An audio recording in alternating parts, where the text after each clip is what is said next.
கடகராசி நேயர்களே, கடகராசி அப்படின்னு சொல்லும்போது ஆயில்ய நட்சத்திரம் கடகராசி, பூச நட்சத்திரம் கடகராசி, புனர்பூச நட்சத்திரம் கடகராசியில பிறந்திருக்கீங்க. 1960 90 வரையில பிறந்தவருக்கான ஜாதக அமைப்பு. இந்த ஜாதகம் எப்படி இருக்கும், இந்த ஜாதகத்துடைய விஷயங்கள்லாம் என்னென்ன அப்படிங்கிறத நம்ம பார்க்கலாம். நான் எல்லாருக்காகவும் வாழறேன், அதுதான் உண்மை. எல்லாருக்காகவும் நீங்க வாடுறீங்க, அதுதான் உண்மை. எல்லாரையும் அனுசரிச்சு போவீங்க. சாதாரணப்பட்ட மக்களாக இருந்தாலும் அனுசரித்து போவீங்க. என்ன வேணும் கேட்டு செய்யக்கூடியது அந்த ஒரு ட்ரூ ஹார்ட்டட் பர்சன் நீங்கள் தான். அந்த அளவுக்கு நான் சொல்லுவேன். So you are very good person. இப்படி எல்லாம் இருக்கக்கூடிய இதில் பார்த்தீங்கன்னா ஃபேமிலி உங்களை சுற்றி தான் இருக்கும், வேறு வழி இல்லை. உங்களை சுற்றி உங்களுடைய குடும்பம் இருந்துகிட்டே தான் இருக்கும். நீ தனியாக போகணுன்னு நினச்சா கூட சில நேரத்தில் முடியாது. உன்னுடைய ரத்த சொந்தமோ, உன்னுடைய சொந்த பந்தங்களோ, உன்னுடைய சில விஷயங்களோ, உன்னோட உறவுகளோ உன்னை நெருங்கி உன் கூட தான் இருப்பாங்க. நீ பாசம் வச்சு ஒருத்தர் கெட்டு போனவங்க யாருன்னு கேட்டால் இவங்க தான். பாசம் வச்சு நல்லது பார்த்துருக்காங்கன்னா பாசம் வச்சு கெட்டு போனவங்க நீங்கள் தான். ஏன்னா அந்த அளவுக்கு உங்களை படுத்தி எடுத்துருச்சு அப்படின்னு சொல்லலாம். அளவுக்கு மீறிய பாசம் யாராக இருந்தாலுமே ஒரு அந்த பாசங்கிறது இருக்கணும். அதான் கொஞ்சம் அதிகமாக இருந்ததுன்னு சொன்னேன். கடகம் வாழ்க்கை பார்த்தீங்கன்னா அன்பு கொடுக்கிறவர், அதே சமயத்தில் அன்பால் காயமடைந்தவர்களும் நீங்கள் தான் அப்படின்னு சொல்லலாம். அந்த அளவுக்கு பார்த்தீங்க அப்படின்னு சொன்னா இந்த ராசி அப்படிங்க. ஸோ 1960 நான் கணித்த வரையில் 1960 90 நீங்க பிறந்திருக்கீங்களா? உங்களுடைய வாழ்க்கை அடுத்த கட்டத்துக்கு நீங்க போகணுமா? அடுத்த சில விஷயங்கள் உங்க வாழ்க்கையில நீங்க நல்லா இருக்கணுமா? நீங்க செய்ய வேண்டியது, நீங்க போக வேண்டியது இந்த 2 கோவிலுக்கு கண்டிப்பா டைம் கிடைக்கும் போது போயிட்டு வந்துருங்க.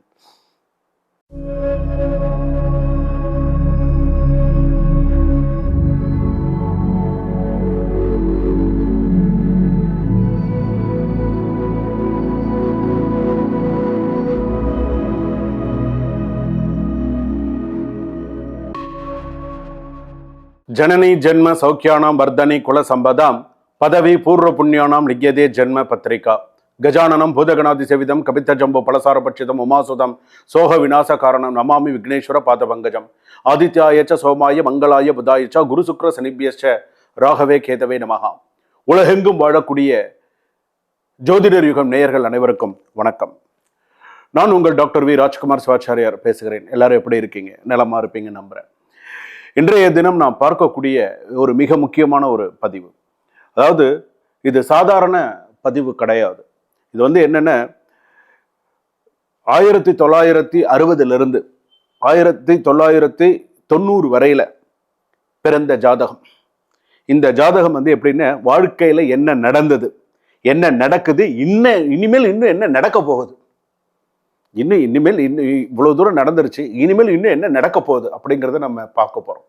இந்த வருஷத்துலேருந்து இந்த வருஷம் 1960 பிறந்தவர்களிலிருந்து 1990 வரையில பிறந்தவர்களுடைய ஜாதகத்தை முழுமையாக ஆராய்ந்து சொல்லப்படுகிறது. இதுல பார்த்தீங்கன்னா உங்க வாழ்க்கையில யாராவது துரோகம் செஞ்சுட்டாங்களா? என் வாழ்க்கையில நான் நிறைய துரோகத்தை செஞ்சுட்டேன்னு சொல்றீங்களா? ஒன்று. ஃபேமிலி லைஃப்ல ஒரு நிம்மதி இல்லாம, ஒரு சந்தோஷம் இல்லாம, அதாவது ரொம்ப அந்த ஃபேமிலி லைஃப்ல ரொம்ப டிப்ரெஸ்டா ஃபீல் பண்றீங்களா? பணம் போயிடுச்சா? பணம் போயிடுதா? பணம் இல்லையா? கொடுத்து ஏமாத்திட்டாங்களா? லாஸ் ஆகிடுதா? ஹெவி லாஸ் ஆகிடுதா? சொத்தெல்லாம் விற்று கடன் அடைச்சிங்களா? இந்த மாதிரி சூழ்நிலையெல்லாம் உங்களுக்கு நடந்ததா? பார்ப்போம். கோர்ட்டு கேஸு, ப்ராப்பர்ட்டி பிரச்சனை, டிவோர்ஸ் கேஸு, இது எல்லாமே நம்ம பார்க்குறோம். இது விதி. உங்கள் ஜாதகத்தினுடைய உண்மை என்ன அப்படிங்கிறத நம்ம தெரிஞ்சுக்க போகிறோம். பாஸ்ட் லைஃபோட எஃபெக்ட் எந்த அளவுக்கு இருந்தது, ப்ரெசன்ட் ஸ்ட்ரகிள், இப்போ இருக்கிற போராட்டம் என்ன, ஃபியூச்சரில் 2026 36 வருஷத்தில் அதுக்குள்ளே உங்களுக்கு எந்த வருஷம் உங்களுக்கு நல்லது நடக்க போகுது, எந்த கடவுள் உங்களை காப்பாற்ற போகிறார், அதுதான் முக்கியம். எந்த சாமியை நீங்கள் இருக்க பிடிக்கணும், எந்த சாமி உங்களை காப்பாற்ற போகிறார் அப்படிங்கிறது பார்க்க போகிறீங்க. இதை முழுமையாக பாருங்கள். அப்போ உங்களுக்கு வாழ்க்கைன்னா என்னன்னு புரியும். அதுதான் இம்பார்ட்டன்ட். வாங்க 12 ராசிக்குள்ள போகலாம். கடகராசி நேயர்களே, கடகராசி அப்படின்னு சொல்லும்போது ஆயில்ய நட்சத்திரம் கடகராசி, பூச நட்சத்திரம் கடகராசி, புனர்பூச நட்சத்திரம் கடகராசியில் பிறந்திருக்கீங்க. 1960 90 வரையில பிறந்தவருக்கான ஜாதக அமைப்பு. இந்த ஜாதகம் எப்படி இருக்கும், இந்த ஜாதகத்துடைய விஷயங்கள்லாம் என்னென்ன அப்படிங்கிறத நம்ம பார்க்கலாம். பொதுவாகவே இந்த வருஷத்துல பிறந்தவர்களுக்கு சிலருக்கு பார்த்தீங்கன்னா எல்லாமே சக்சஸ்ஃபுல்லாக அமையும். அதாவது திருமண வாழ்க்கை, சொந்த வீடு, நல்ல வேலை, ஆரம்பத்தில் கஷ்டப்பட்டாலும் அதுக்கப்புறமா நல்ல வேலை, பணம், ஓரளவுக்கு மரியாதையான ஒரு வாழ்க்கை. சில பேருக்கு கோடீஸ்வர யோகம்னு கூட சொல்லலாம். அதெல்லாம் ஜாதகத்தில் சில பேருக்கு இருந்தது. எவ்வளவு கோடீஸ்வர யோகம் இருந்தாலும் அதற்கு தகுந்த சில கஷ்டங்கள் இருக்கும். ஆனால் அதெல்லாம் கடந்து போயிடுவாங்க. அது ஒன்றும் பெரிய விஷயம் கிடையாது, வந்துடுவாங்க. இதுக்கெல்லாம் அவங்களுடைய தெய்வ பக்தி, தெய்வ சில விஷயங்கள்லாம் உண்டு, நிறைய நல்ல விஷயங்கள்லாம் உண்டு. ஆனால் இந்த 60லேருந்து இந்த 90க்குள்ளே பிறந்தவர்களுக்கு சில பேருக்கு வந்து பார்த்தீங்கன்னா ஆரம்பத்திலேயே சில பேருக்கு விவரம் தெரிஞ்ச வயசுக்கு அப்புறமாவோ விவரம் தெரிஞ்ச 10 வயசுக்குள்ளேயோ 15 வயசுக்குள்ளேயோ ஒரு சில வயசுக்குள்ள உறவுகளை இழந்திருப்பார்கள். உறவுகள் அப்படின்னு சொல்லும்போது ஃபர்ஸ்ட் உறவு என்ன? தாய் உறவு, தந்தை உறவு. சில பேருக்கு வந்து பார்த்தீங்கன்னா ஆரம்பத்திலே அப்பா அம்மா இருக்க மாட்டாங்க. சில பேருக்கு அப்பா இருப்பாங்க, அம்மா இருக்க மாட்டாங்க. அம்மா இருப்பாங்க, அப்பா இருக்க மாட்டாங்க. 2 பேருமே இருக்காங்க அப்படின்னு சொன்னா நீ ஏதோ புண்ணியம் பண்ணியிருக்க அப்படின்னு அர்த்தம். சரியா? ஒண்ணு. 2வது, வாழ்க்கையில சில விஷயங்கள்லாம் சிறு வயதிலேயே உனக்கு வந்து பார்த்தீங்கன்னா சாக்ரிஃபைஸ் பண்ணி வளர்ந்தவர் நீங்க. வாழ்க்கையில நிறைய தியாகம் பண்ணி வளர்ந்தவர்கள் நீங்க. உண்டா இல்லையா மனசுல அப்படி கை வச்சு சொல்லுங்க பார்க்கலாம். உங்களுக்கே தெரியும். வாழ்க்கையில் அவ்வளோ சாக்ரிஃபைஸ் பண்ணியிருக்கேன் எஜுகேஷன். சில பேருக்கு படிப்பு பாதிச்சுது, சில பேருக்கு தான் நினச்ச படிப்பு படிக்க முடியாட்டாலும் ஏதோ ஒரு படிப்பு படித்து சில பேருக்கு வந்தது. ஃபேமிலி காரணமாக படிக்க முடியல சில பேருக்கு. வருத்தங்கள் இன்றைக்கும் சில பேருக்கு இருக்க தான் இருக்குது. சில பேருக்கு இருக்குது. சில பேர் நல்லா எம்டானா, சில பேர் நல்லா படித்து நல்ல ஒரு இதுக்கு வரும். உங்களுடைய திருமண வாழ்க்கை உண்மையான திருமண வாழ்க்கையாக சில பேருக்கு அமைஞ்சுது. சில பேருக்கு உண்மையான திருமண வாழ்க்கை அமைஞ்சுது. சும்மா சொல்லக்கூடாது. ஃபேமிலிங்கிறது மிஸ் அண்டர்ஸ்டாண்டிங் வரும்.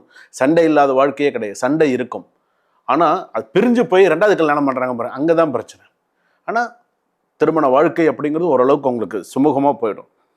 நான் எல்லாருக்காகவும் வாழறேன், அதுதான் உண்மை. எல்லாருக்காகவும் நீங்கள் வாடுறீங்க, அதுதான் உண்மை. எல்லாரையும் அனுசரித்து போவீங்க.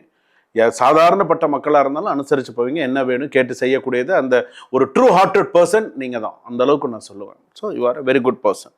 இப்படி எல்லாம் இருக்கக்கூடிய இதில் வந்து பார்த்தீங்கன்னா ஃபேமிலி உங்களை சுற்றி தான் இருக்கும், வேறு வழி இல்லை. உங்களை சுற்றி உங்களுடைய குடும்பம் இருந்துகிட்டே தான் இருக்கும். வேறு நீ தனியாக போகணுன்னு நினச்சா கூட சில நேரத்தில் முடியாது. உன்னுடைய ரத்த சொந்தமோ, உன்னுடைய சொந்த பந்தங்களோ, உன்னுடைய சில விஷயங்களோ, உன்னோட உறவுகளோ உன்னை நெருங்கி உன் கூட தான் இருப்பாங்க. ஆனால் ஒரு அப்ரிசியேஷன் கிடைக்காது, ஒரு சில விஷயங்கள் கிடைக்காது. ஆனால் சில பேருக்கு வந்து பார்த்தீங்க அப்படின்னு சொன்னால் ரெஸ்பெக்ட் குறைவு, மரியாதை குறைவு. மனசில் இதுவே ஒரு பெரிய வழியாக கூட இருக்கும் சில பேருக்கு. 1960லேருந்து 90க்குள்ளே பிறந்தவர்களுக்கு. சில பேருக்கு திருமண வாழ்க்கையில், திருமண பந்தத்தில் நிறைய பிரச்சனைகள் வந்து விலகி இருந்து பிரச்சனை வந்து திரும்ப சேர்ந்தும் சேராமையும் ஏதோ ஒரு வாழ்க்கை அப்படிங்கிற மாதிரி ஓடின்னு இருக்கு. 2026 2029 எமோஷனல் ஸ்ட்ரகிள் அதிகமாக இருக்கும். 29 32 ஸ்டெபிலிட்டி வரும். 32 36 ஓரளவுக்கு நல்லா இருக்கும், ஓரளவுக்கு பீஸ்ஃபுல்லாக ஃபேமிலி செட்டில். லேட்டானாலும் மன அமைதியோடு இருக்கக்கூடிய சூழ்நிலைகள் இருக்கும். ஒன்று. அடுத்ததாக வந்து பார்த்தீங்கன்னா ஒரு கேரிங் இருக்கும். கணவன் மனைவினாலே ஒரு கேரிங் இருக்கும்.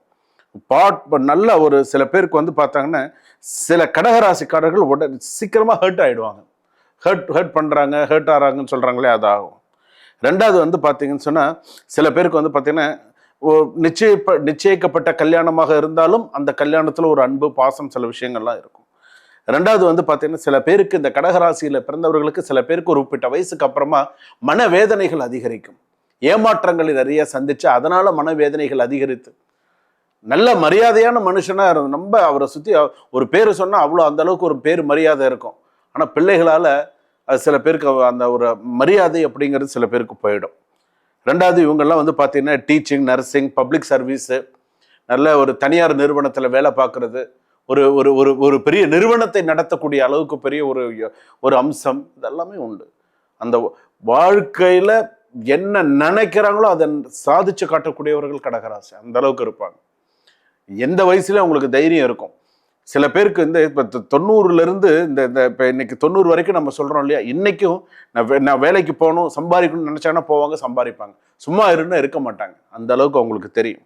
ஸோ அவங்களுக்கான மரியாதை, அவங்களுக்கான சில விஷயங்கள் இருக்குது. ரிஸ்க் எடுக்க மாட்டாங்க. ஸோ என்ன செய்யணுமோ கரெக்டாக பண்ணிவிடுவாங்க. என்ன பார்த்தீங்கன்னா குடும்பத்துக்காக கடன் அதிகம்.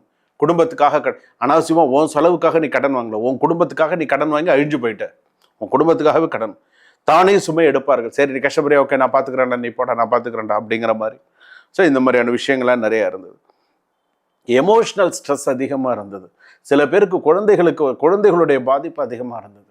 சில பேருக்கு பிறந்திருக்கக்கூடிய குழந்தைகளால் பாதிப்பு. சில பேர் குழந்தைகளுக்கு வந்து எப்படி தெரியுமா இருந்தது, நல்ல குழந்தைகள், ஆண் குழந்தை, பெண் சந்ததிகள் எல்லாமே. ஆனால் சில பேருக்கு முதல் குழந்தையோ 2வது குழந்தையோ சில நேரங்களில் மன வளர்ச்சி குன்றி வாய் பேச முடியாமல் இந்த மாதிரியான சூழ்நிலைகள் இருந்து சில பேருக்கு வந்து பார்த்தீங்கன்னா சில மேஜர் ஆக்சிடென்ட் சில பேருக்கு இருந்திருக்கிறதுக்கான வாய்ப்பு.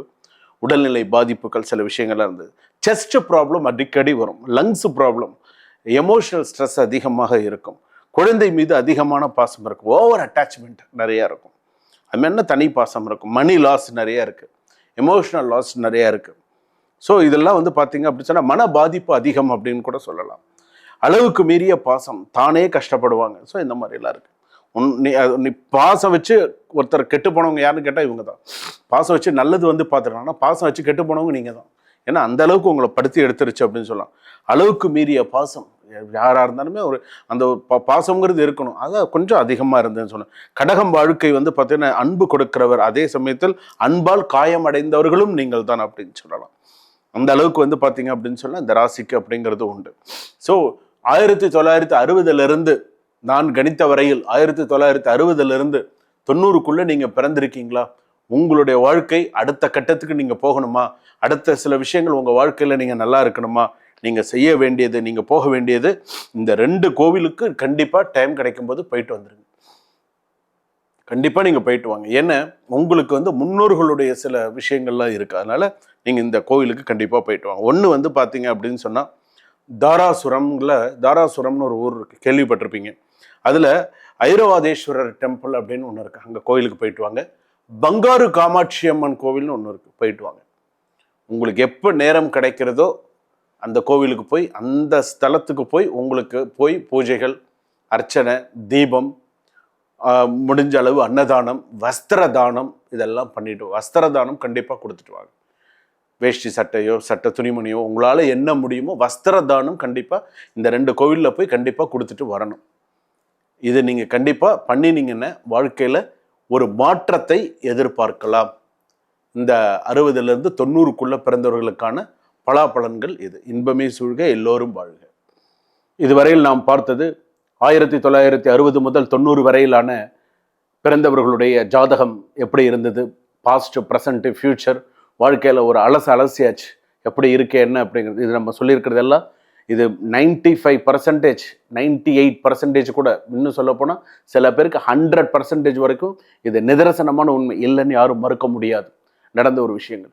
இதற்கப்புறமும் உங்களுடைய ஜாதகத்தில் உங்களுக்கு ஏதாவது சந்தேகம் இருந்தால் டிஸ்கிரிப்ஷனில் நம்பர் இருக்குது, கால் பண்ணி சுவாமி நீங்கள் அந்த வருஷத்தை பற்றி நீங்கள் பேசியிருந்தீங்க, இந்த வருஷத்தில் நான் பிறந்தேன், இதை பற்றி நான் தெரிஞ்சுக்கணுன்னு விருப்பப்படுறேன் அப்படிங்கிறது டிஸ்கிரிப்ஷனில் நம்பர் இருக்குது. நீங்கள் எப்போ வேணாலும் என்கிட்ட நேரடியாக நீங்கள் தொடர்பு கொள்ளலாம். சுபம்.